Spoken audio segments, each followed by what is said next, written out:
Breaking এই মুহূর্তে সব বুথে টাঙানো গেল না অতিরিক্ত তালিকা। সব বুথে এখনো প্রস্তুত হয়নি অতিরিক্ত তালিকা। এখনো পর্যন্ত প্রকাশ হয়েছে 40,000 বুথের তালিকা। সব বুথে তালিকা টাঙানো এখনো সম্ভব হয়নি। সব বুথে তালিকা টাঙানো সম্ভব হয়নি। সব বুথে টাঙানো যায়নি অতিরিক্ত তালিকা। এই মুহূর্তে নির্বাচন কমিশন দপ্তর থেকে রয়েছেন আমাদের সঙ্গে সরাসরি অনুপম পাত্র। আমি অনুপমের থেকে বিস্তারিত জানবো। অনুপম, এই অতিরিক্ত তালিকার দিকেই অনেকেরই নজর ছিল, কিন্তু সেই তালিকা এখনো সর্বত্র টাঙানো হয়নি বলে জানা যাচ্ছে। এর মূল কারণ কি, কোথায় সমস্যা?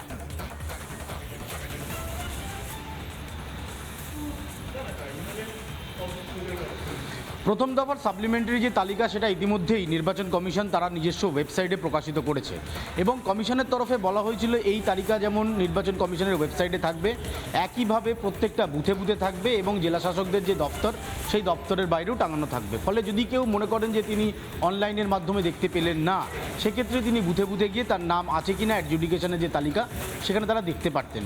কিন্তু এই মুহূর্তে যেটা খবর পাচ্ছি যে সমস্ত বুথে কিন্তু এখনও পর্যন্ত এই তালিকা টাঙানো হয়নি। তার কারণ হিসাবে যেটা মনে করা হচ্ছে, যেহেতু এই তালিকা এখনও পর্যন্ত অসম্পূর্ণ, কোথায় কত নাম বাদ গেছে তার এখনও পূর্ণাঙ্গ তালিকা নির্বাচন কমিশন দিতে পারেনি জেলা শাসকদের, স্বাভাবিকভাবে এই তালিকা এখনও পর্যন্ত টাঙানো যায়নি। ফলে এই তালিকা কখন টাঙানো হবে সেটা নিয়েও কিন্তু একটা ধোঁয়াশা রয়েছে। অন্যদিকে তোমায় জানিয়ে রাখি যে এই যে তালিকা তৈরি করা হয়েছে সেই তালিকার কমিশনের তরফেও কিন্তু এখনও পর্যন্ত পর্যাপ্ত আপডেট বা কত নাম তারা বাদ দিল, কত নাম তারা রাখলো সেটাও কিন্তু দেওয়া হয়নি। 80,000-এরও বেশি বুথ রয়েছে গোটা পশ্চিমবঙ্গ জুড়ে, সেখানে 40,000 বুথে এখনও পর্যন্ত এই তালিকা তৈরি হয়েছে এবং এটা বুথে বুথে টাঙানোর কথা ছিল, কিন্তু এখনও পর্যন্ত যেটা কমিশন সূত্রে খবর যে এই সমস্ত তালিকা কিন্তু এখনও টাঙানো যায়নি।